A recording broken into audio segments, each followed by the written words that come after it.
કૃષ્ણ ભગવાન કેમ દ્વારિકા આવીને વસ્યા?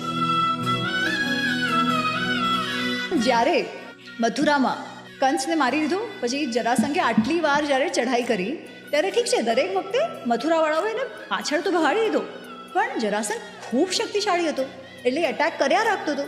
હવે જ્યારે તમારા સોસાયટીમાં, તમારા સમાજમાં, રાજ્યમાં યુદ્ધ જ ચાલ્યા રાખે તો સમૃદ્ધિ ક્યાંથી આવવાની છે?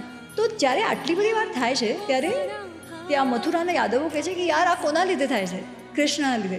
જરાસંઘને જે સૌથી વધારે ખુન્નસ છે એ કોની માટે તો છે? કેમ મારી કેમ નથી નાખતા જરાસંઘને કૃષ્ણ ભગવાન? કેમ કે એ જરાસંઘ ખૂબ શક્તિશાળી પણ છે. કૃષ્ણ ભગવાન તો સર્વસક્ષમ હતા ને. એ આપણે હમણાં જોઈએ છે, હા. એ પુરુષ રૂપમાં જ હતા છે ને, અને ઓલા સાથે તો આખી એની સેના હતી. તો જે મનુષ્યના લિમિટેશન છે એ તો છે જ.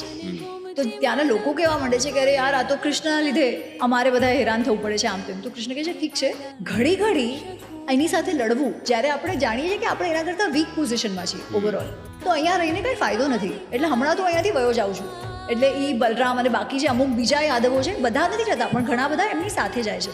એટલા માટે જ તો આપણે એમને રણછોડ કહીએ છીએ. જે કૃષ્ણ ઓલરેડી કહી રહ્યા છે અર્જુનને કે તને રણછોડ કહેશે આ તે, તો કૃષ્ણએ તો એ કલંક લઈ લીધો પોતાના માથે, ખુશી લીધો, અને એ દ્વારકા વયા ગયા.